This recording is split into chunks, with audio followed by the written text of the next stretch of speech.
Concave mirror part 2 സ്വാഗതം. Part 1 നമ്മൾ കുറച്ച് റേ ഡയഗ്രാം വരച്ചിരുന്നു. പക്ഷെ പാർട്ട് 1 ലെങ്തി ആയത് കൊണ്ടാണ് പാർട്ട് 2 എടുത്തത്. പാർട്ട്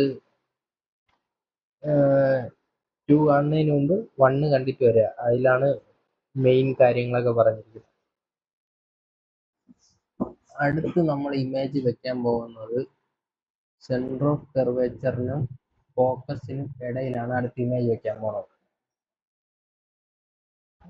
സോ നമ്മൾ ഇമേജ് അല്ല ഒബ്ജക്റ്റ് വെക്കാൻ പോവാണ്. ഒബ്ജക്റ്റ് എ എന്ന് മാർക്ക് ചെയ്ത് ബി എന്ന് മാർക്ക് ചെയ്ത്. ഫസ്റ്റ് റൂൾ എന്താണ്? ഇത് പാരലലായിട്ട് പോയിട്ട് എഫ് കൂടി പാസ്സാവും. അത് പാസ്സായി പോയി. ഇനി സെക്കൻഡ് റൂൾ വെച്ച് വേണമെങ്കിൽ ഇത് വരയ്ക്കാം. പക്ഷെ ഇപ്പുറത്തെ ഈ ഇമേജിൽ അവർ തേർഡ് റൂൾ വെച്ചാണ് വരച്ചിട്ടുള്ളത്. അപ്പൊ തേർഡ് റൂൾ പറയുന്നത് എന്താണ്?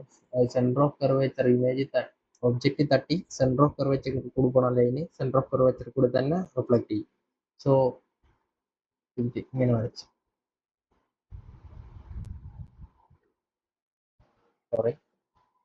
സെന്റർ ഓഫ് കർവേച്ചർ കൊടുക്കണം ലൈന് റിഫ്ലക്റ്റിംഗ് സർഫസിൽ തട്ടി തിരിച്ച് റീബൗണ്ട് ചെയ്യും. അപ്പൊ തിരിച്ച് റീബൗണ്ട് ചെയ്യണമെന്ന് നമ്മളൊന്ന് എക്സ്റ്റെൻഡ് ചെയ്ത് കൊടുക്കുകയാണ്. അപ്പൊ ഇമേജ് വന്നിട്ട് ഇവിടെ രണ്ടും മീറ്റ് ചെയ്യണ പോയിന്റ്.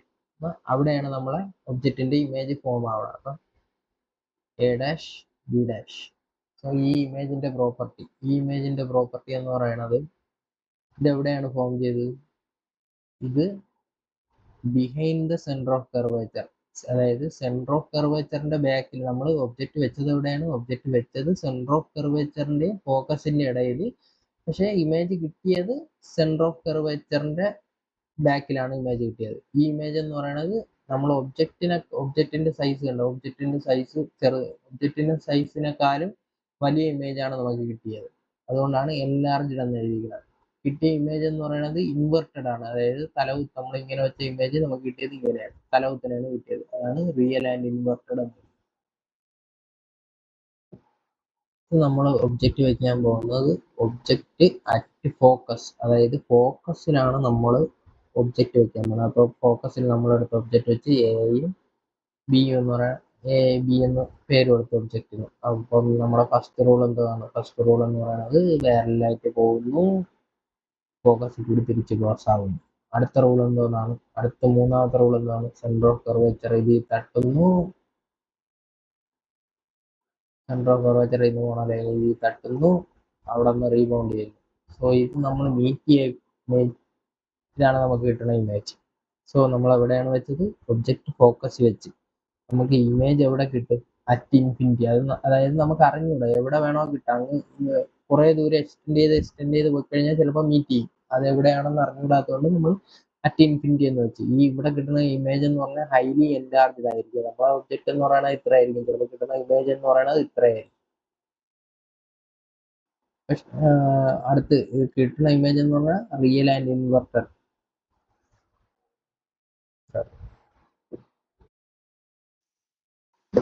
സോ അടുത്ത് നമ്മൾ ഒബ്ജക്റ്റ് വയ്ക്കാൻ പോകുന്നത് എവിടെയാണ്? ഫോക്കസിനും പോളിന്റെ ഇടയിൽ. ഒബ്ജക്റ്റ് ബിറ്റ്വീൻ ഫോക്കസും പോൾ. പോൾ ഏതാണ്? ഇതാണ് നമ്മുടെ പോൾ. അവിടെയാണ്, അതിന്റെ ഇടയിലാണ് നമ്മൾ ഒബ്ജക്റ്റ് വെക്കാൻ പോകുന്നത്. അപ്പൊ ഒബ്ജക്റ്റ് നമ്മൾ വെച്ച് എയും ബിയും എന്ന് പറയുന്ന ഒരു ഒബ്ജക്റ്റ് വെച്ച്. സോ ഫസ്റ്റ് റൂള് നമുക്ക് ഇവിടെ അപ്ലൈ ചെയ്യാൻ പറ്റില്ല, കാരണം ഫോക്കസ് എന്ന് പറയുന്നത് ഒബ്ജക്റ്റിന്റെ ബാക്കിലാണ്. അതുകൊണ്ട് നമ്മൾ നാലാമത്തെ റൂൾ ഇവിടെ അപ്ലൈ ചെയ്യണം. നാലാമത്തെ റൂൾ എന്താണ്? അതായത് ഒരു റേ ഓഫ് ലൈറ്റ് വന്ന് പോളി ഇടിച്ച അതേ ആംഗിളിൽ തിരിച്ചു പോകാം. അതായത് ഇവിടത്തെ ആംഗിളും ഇവിടത്തെ ആംഗിളും സെയിം ആയിരിക്കും. അതായത് സ്കെയിലും പെൻസിലും ഒക്കെ ഇട്ട് വരയ്ക്കുമ്പോൾ കറക്റ്റായിട്ട് കിട്ടും. നമുക്ക് ലാപ്പിൽ വരയ്ക്കണോണ്ടാണ് ഇങ്ങനെ ഇരിക്കുന്നത്, സ്ക്രീനിൽ വരയ്ക്കണോണ്ടാണ് ഇങ്ങനെ ഇരിക്കുന്നത്. സോ അടുത്ത ഇതെന്താണ്? അടുത്തതെന്ന് പറയുന്നത് മൂന്നാമത്തെ റൂൾ വെച്ചിട്ട് എന്താണ്? സെന്റർ ഓഫ് കർവേച്ചർ വഴി ഒബ്ജക്റ്റിൽ തട്ടുന്ന ലൈന് നേരെ വന്ന് ഇവിടെ ചെന്നിട്ട് റീബൗണ്ട് ചെയ്യും. അപ്പൊ നമ്മൾ ഇത് എക്സ്റ്റെൻഡ് ചെയ്യണമെന്ന് വെച്ചാൽ ഇതൊരിക്കലും മീറ്റ് ചെയ്യൂല. അതുകൊണ്ട് നമ്മൾ ഇതിന്റെ ഇതാണ് മിററിന്റെ റിഫ്ലക്ട് ചെയ്യാത്ത സർഫസ്, ഇതിന്റെ ബാക്കിലോട്ട് എക്സ്റ്റെൻഡ് ചെയ്യണ സമയത്ത് ഇതൊരു പോയിന്റിൽ മീറ്റ് ചെയ്യും. അവിടെ ആ പോയിന്റിലാണ് നമുക്ക് എന്തോന്ന് ഇമേജ് കിട്ടണം. ആ പോയിന്റ് നമുക്ക് ഇമേജ് കിട്ടും. എ ഡാഷ് ബി ഡാഷ് എന്ന് പറയുന്ന ഇമേജ് കിട്ടും.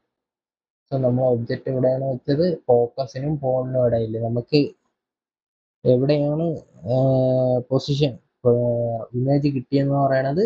മിററിന്റെ ബാക്ക് സൈഡിലാണ് ഇമേജ് കിട്ടിയത്. ഈ ഇമേജ് എന്ന് പറയുന്നത് നമ്മൾ വെച്ച ഇമേജ് ഇത്രയാണെങ്കിൽ അതിനേക്കാളും വലിയ ഇമേജ് ആണ് കിട്ടിയത്. നമ്മൾ വെച്ച ഒബ്ജക്റ്റ് ഇത്രയാണെങ്കിൽ അതിന്റെ ഇമേജ് എന്ന് പറഞ്ഞാൽ ഇത്രയാണ് കിട്ടിയത്. അതുകൊണ്ട് എല്ലാവരുടെ ഇമേജ് ആണ് കിട്ടിയത്. Virtual and direct. Virtual and direct എന്ന് പറഞ്ഞാൽ നമ്മൾ ഒബ്ജക്റ്റ് ഇങ്ങനെ വെച്ച് അതേ പൊസിഷനിൽ തന്നെ നമുക്ക് ഇമേജ് കിട്ടി. അപ്പം വെർച്വലും ഡിറക്റ്റും ആയിട്ടുള്ള ഒരു ഇമേജ് നമുക്ക് കിട്ടും. സോ ഇത് ഇത്രയും നേരം പഠിച്ചതിന്റെ ജസ്റ്റ് കൺക്ലൂഡ് ചെയ്യാൻ വേണ്ടിയിട്ടുള്ള ടേബിളാണ്. പരീക്ഷയ്ക്ക് ഈ ടേബിൾ വെച്ചിട്ടായിരിക്കും പരീക്ഷയ്ക്ക് ചോദ്യങ്ങളൊക്കെ ചോദിക്കുന്നത്. പിന്നെ റേ ഡയഗ്രാം വരയ്ക്കാൻ ചോദിക്കും. പിന്നെ ഈ ടേബിൾ വെച്ചിട്ട് ടേബിൾ ഫില്ല് ചെയ്യാൻ പറഞ്ഞ് ചോദിക്കും. ഈ ടേബിൾ ഇമ്പോർട്ടൻ്റ് ആണ്, ജസ്റ്റ് നോട്ട് ചെയ്താൽ മാത്രം മതി. റേ ഡയഗ്രാം പക്ഷേ വരയ്ക്കുന്നത് റേ ഡയഗ്രാം വരയ്ക്കുന്ന സമയത്ത് നമ്മൾ കറക്റ്റായിട്ട് പെൻസിലും സ്കെയിലും ഉപയോഗിച്ച് പാരലൽ, അതായത് പ്രിൻസിപ്പൽ അച്ഛൻ്റെയും പാരലൽ എന്ന് പറഞ്ഞാൽ പാരലായിട്ട് തന്നെ വരയ്ക്കണം. അല്ലാതെ ത്രികോണമൊക്കെ വരച്ചു കഴിഞ്ഞാൽ കറക്റ്റ് ഇമേജ് ഒന്നും കിട്ടൂല. ഭയങ്കര എളുപ്പമുള്ള സാധനമാണ്.